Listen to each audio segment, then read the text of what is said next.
All right, folks, Heather and I are here with Erika Brown, the editor and publisher of the Manchester Cricket. How are you this morning, Erika? Well, I'm doing okay. I'm doing okay. Yeah, Notwithstanding the challenges that everyone's facing. yeah. I'm just wondering if how hard it's been to just garner and gather all this information as it's coming into you this week.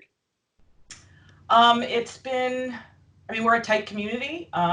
So it's been, um, everyone's sort of come together and we've been sort of taking as it comes.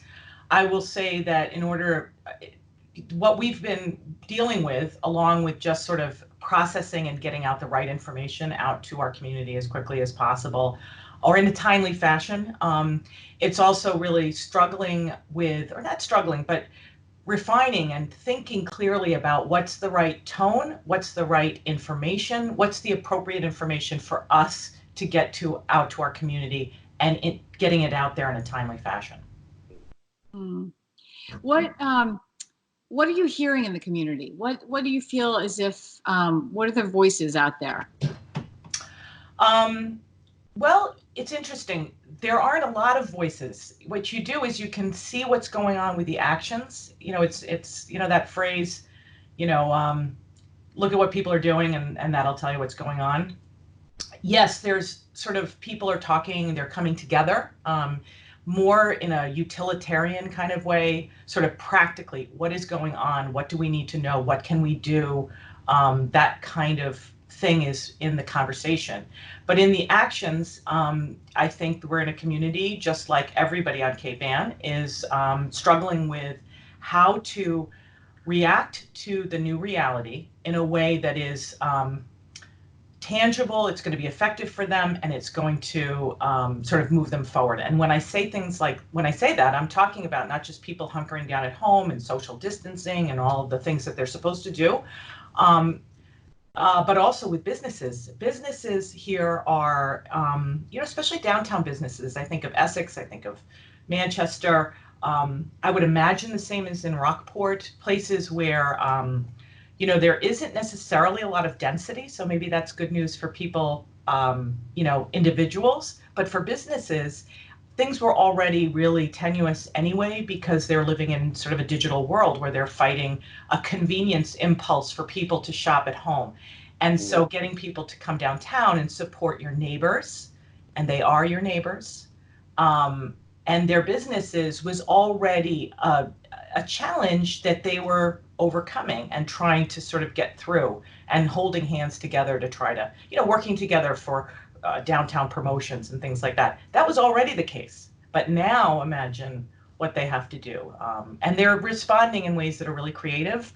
We featured them in this week's paper about how businesses are turning to things like curbside service and pickup. I think that everyone's doing the same thing, especially with restaurants. They've been really, really hampered.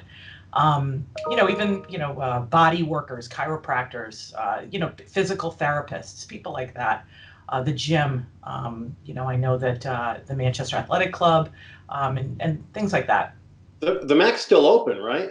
The Mac in Manchester is still open, but they're limiting it to 25 people at a time. I don't think, frankly, that's a struggle for them, but they're staying open in order to be a resource to the community, and they're really following really tight protocols for hygiene and things like that.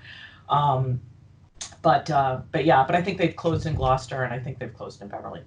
So, Erika, are there any particular bullet points of info that come to mind, like urgent things the community needs to know? I know Heather and I were talking about how Manchester police are delivering, I think, meds to shut-ins and housebound.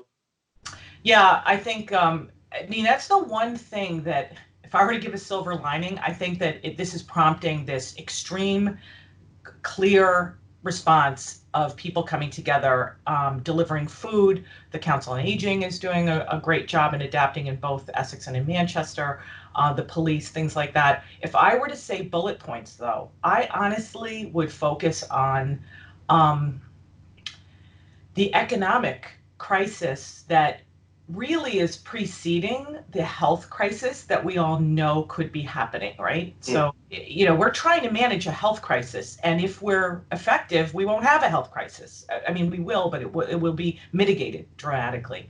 But there's nothing in terms of planning that that is mitigating the economic crisis that is actually accelerating and happening right now. And it's really hitting small businesses, especially small businesses that were already on the cusp. So if I had bullet points, and I'm sure there are many, many bullet points, so you can only get to a couple of them, and hopefully over time, everyone will give you the reality of what's going on. But to me, I would say for people who are shut-ins or people who are social distancing, people who are kind of sequestering themselves, when you need to buy something, first look downtown.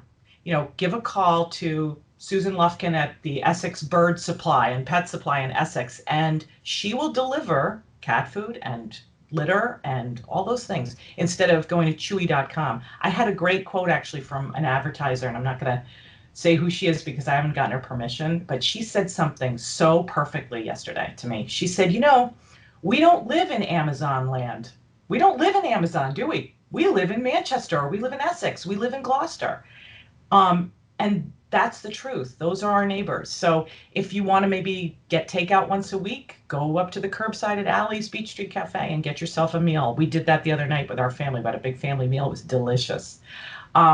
Just support your neighbors and support your neighbors' businesses. And if I had one big bullet, it would be that. There's so many other bullets, but I'd like to at least give a voice to the small businesses in our community because they're the lifeblood. Imagine your towns without the businesses that are downtown. They're the lifeblood. And again, I keep saying it the same way. They're our neighbors. They're us. Right. They keep us vibrant. They keep us interesting. It's really true. Well, I think, Erika, that's a great way to end. And I will add that Corey and I have a small video up that announces 2 really good sites for resources for people in the hospitality industry. And I think we're going to post another video that will include a lot of good resources because that's what these people are going to need right now.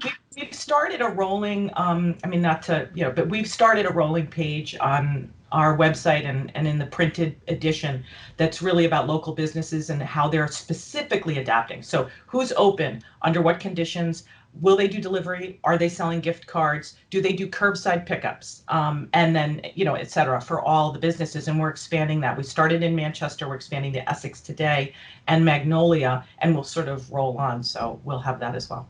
Great to know. So the Manchester Cricket, everyone should be looking there for cricket.com. Cricket.com. Okay. Yeah. All right. Thank you so much. You're doing a great job with this. This is really, really fantastic. In the end, I think we'll all have, this is maybe the optimist in me, but I think the community, our sense of community can't get weaker on the other side of this. And we will be on the other side of it. Beautifully put. Erika Brown from the Manchester Cricket. We'll talk to you soon, Erika. Bye, guys. Bye. I like that.